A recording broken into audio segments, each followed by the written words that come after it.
And hello and welcome to the Kent Holste podcast.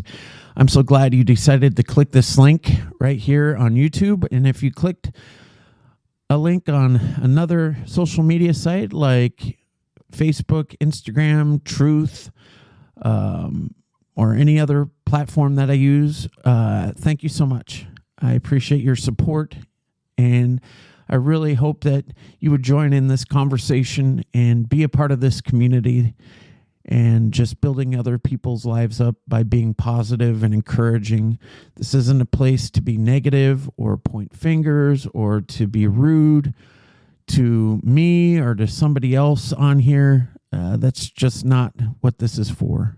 And I don't want to block. I don't want to delete. I don't want to do something that, is caused by somebody else being negligent and being rude, and that's just not right. So the purpose here is to be a community, and I hope that you join in this topic today because I feel it's an important one to talk about. We're going to be talking about, don't be afraid. Don't be shy about your fear. I think a lot of us look at fear and we are afraid of it. We're afraid of our own fears because they cause a lot of anxiety. What causes your fear? And where does it stem from? Does it come from your past? Does it come from a relationship, a friendship? Does it come from a job experience where, you got shut down? You just didn't know how to handle that. And because of that, you're afraid now to put yourself out there. And you're letting other opportunities pass you by because of your fear. What about in your relationships? Maybe you fear being yourself and letting yourself out there because you're afraid of getting hurt again. Maybe you have that fear because there was abuse, whether it be by the tongue or whether it be by physical actions. You fear that someone is going to lash out at you. You fear that you're going to go through the pain that you had to endure and you didn't know how to get out of it before, and it took you a while to get out of it. And you're worried that if you put yourself out there again, it's going to happen over and over again. There's a lot of things that we fear in our life. Maybe it has nothing to do with those topics. Maybe it's something you fear like death. For me, I fear how I'm going to die. I mean, I've had plenty of situations where I could have, but it didn't happen. Let's go and review them really quick. I was in a car accident that could have taken my life right out of high school. There was the apartment fire where I could have died because I could have not waken up and from the alarms, and luckily I did. And if I was in there a few minutes more, I probably would have gone because of smoke. It's so scary to think about death. And it makes me wonder, how am I going to go if I didn't go by those ways? Am I going to go where I'm going to feel pain and I'm going to, take that last breath alive, like awake? Obviously, I'll be alive when it happens. But will I be awake? Will I, remember? Will I have Alzheimer's? Will I not remember? Or, it's those type of things where it just passes through my mind. Is it going to happen? That's what I fear. Maybe it is about any form of rejection. You fear that you're going to get rejected in a relationship not by asking them to be with you, but within that relationship. Fear of rejection of, your feelings, your emotions, what you give towards them. Maybe they're going to reject it because maybe they aren't ready for it. Maybe they don't feel comfortable with the way that you're approaching it. I don't know. There's a lot of different scenarios with fear. And we shouldn't have to fear. We shouldn't have to worry about these things because it's just not how life should be. We shouldn't have to fear about life. We shouldn't have to fear about the little things in life that cause us to be afraid, that cause us to worry, that cause us to think the worst case scenario of what could actually happen. I think the people that suffer the most within fear are people with high anxiety. I have that, and it drives me insane because the littlest things cause fear for me. And I think that part of the anxiety started out small, but because of certain life situations, it caused it to get huge. It caused it to grow and become way bigger than what I want in my life. And I'm trying to learn every day how to adapt and how to not let the little things get the best of me. Like for me in my job, it's very stressful. It's a job that requires a lot of thought. It takes a lot of quick thinking. And my mind, when it comes to certain things, I want to take care of the person because I care for them, even though I don't know them. And my fear is that I won't do things the way that they are going to be happy with at the final outcome. Some of the customers are great. They're amazing, and they make me smile. They make me feel great. But then there's some where I just feel like, shoot, I dropped the ball here. And there's no making up for it because obviously by then they're already more upset than they already were. And to me, I have to find ways to get over that fear of not letting that situation get the best of me and not get frustrated and not get overwhelmed.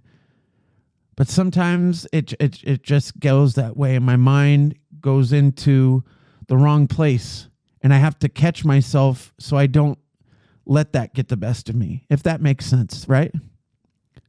But the thing is, we have an opportunity in our lives every single day to make up for the things that we did wrong the day prior, years prior, or even within that same day.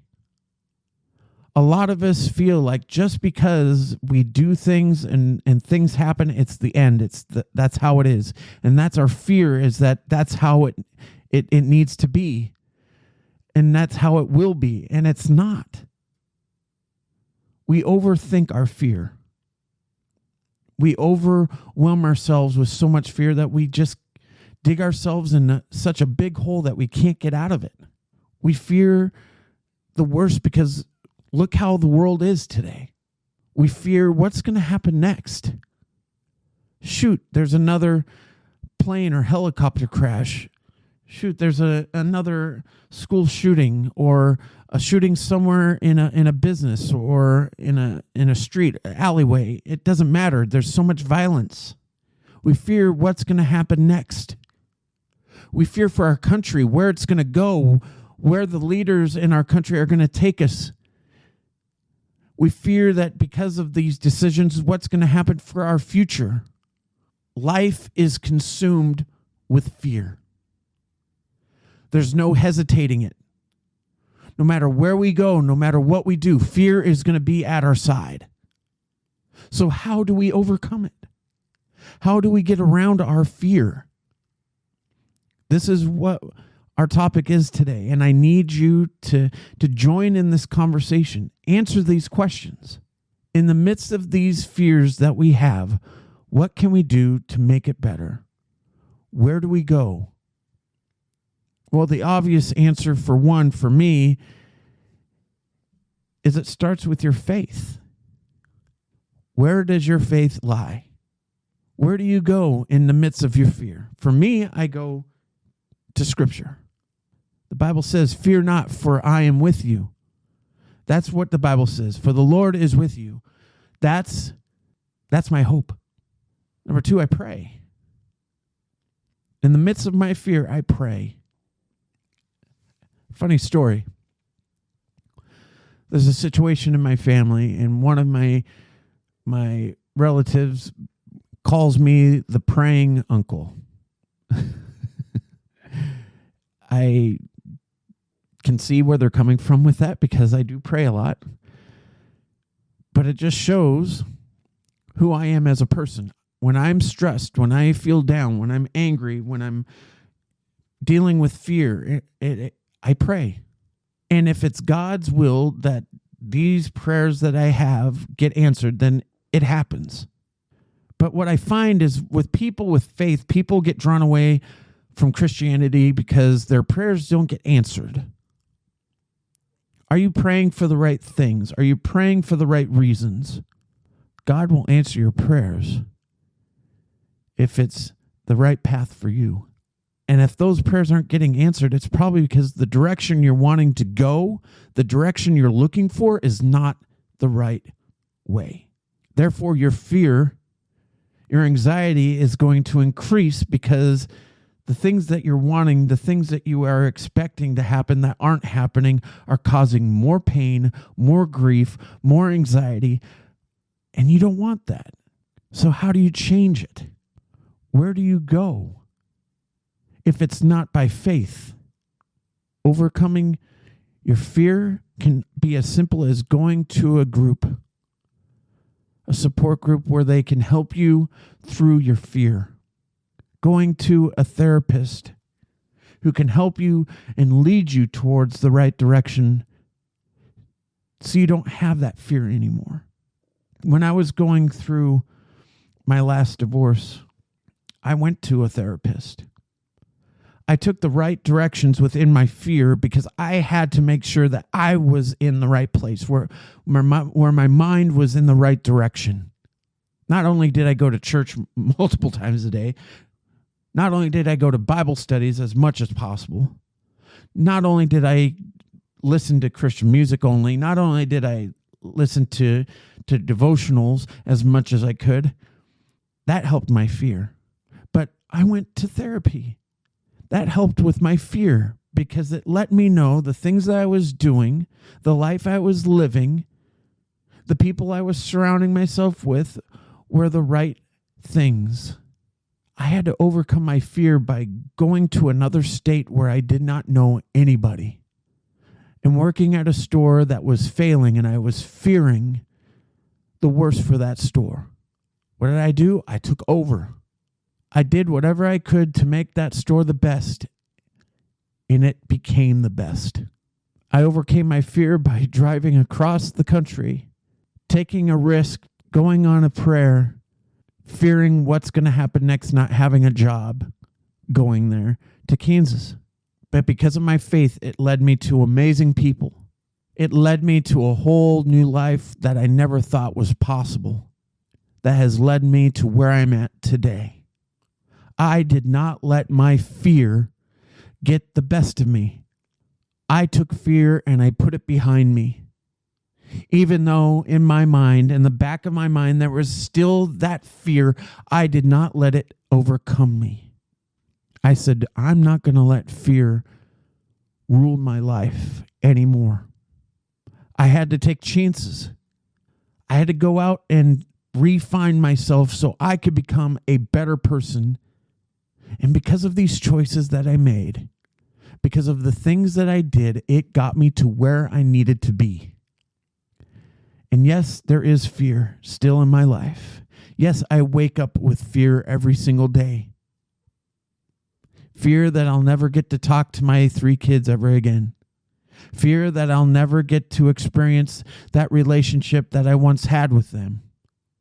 Fear that I'm never going to be able to own my own house with lots of land where I can have my grandkids come and visit and have fun. That's my dream. That's my hope. But my fear is that it will never happen. But if it's God's plan for me, it will happen. I do not let that fear get the best of me. When I want to have a promotion at work, but they don't offer it, and I fear that it will never happen, I have to think to myself, well, what am I doing? What am I doing wrong where I'm not progressing? What am I not doing right where it's causing me to just stay in the same spot? What about in relationships? We think about fear. What are we doing wrong? It's the same thing. We can take from that into this. Why aren't my relationships working? Why are they not progressing? Why are they not going anywhere? Why is that person not feeling the same as I am towards them? Do they not care? Do they not love? Do they not respect? Those are all questions we feel within our relationships that cause us to fear. Are they going to hurt me? Are they going to use me? Are they going to betray me? Are they going to cheat? These are all fears that we have when we've been through that. But just because we have those fears doesn't mean they're going to happen. It's just we have to take more time to discover and to feel if these people are the right fit. And what I've learned is you have to look more into the outer part of the box. Where do they come from? What's their heritage like? What did they believe in? Do they have faith? Do they not have faith? Those are all important things that I have to look at and to figure out if that's what's best for my life. That's what we all need to do when it comes to our search.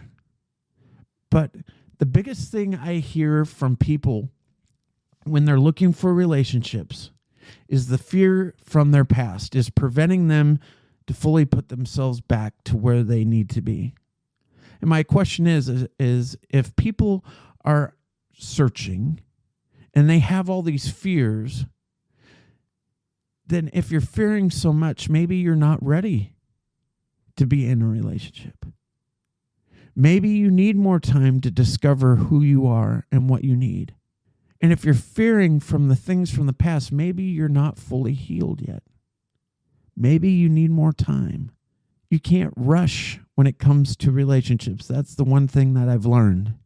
It takes time. It's just like building a house. First, you got to have a firm foundation. Then from there, you build and you make that house strong and secure. That's where your faith comes in. And by the time that house is fully built and you've got that roof that will never leak, and you got the walls that will keep out the cold and keep you warm, and you got the foundation that will hold it strong for a lifetime. That's what you need for your life too. Those same things. And when you have all those things together, you will have nothing to fear because everything is the way that you planned it. Yes, it takes time. It takes patience to overcome your fear. But the moment that you do, you can see that your faith in yourself is bigger than it ever was before. And the things that you once feared are no longer there. They're no longer an issue. We will always, like I said, have fear. But it's how you look at it. It's how you overcome it. So how are you going to use these tools that people are talking about in this podcast today in the comment spot towards your life? And how are you going to use it to become stronger? What concerns you about your fear? What damage has fear done to your life? How did you overcome your fear? What is the big success from that? And how can your story inspire somebody else? Talk about it today. And remember to think and be positive within your fear. Do what you can, not what you can't, about overcoming your fear. And I believe in you. Don't you think you should too when it comes to your fear? And if you see someone who served our country, whether it be police, military, or fire, or even the hardworking people in our medical facilities, show them appreciation by giving them a fist bump, a high five, slapping some skin, whatever you got to do. Just let them know how much you appreciate them. You never know how much they might appreciate that one random act of kindness. So do it today. And if you like this podcast today, make sure you like, share, comment, subscribe, and ring that bell for all the latest content right here and on the other family of Kent Holste podcasts right here on YouTube. Until the next time we talk, be kind to one another, and God bless.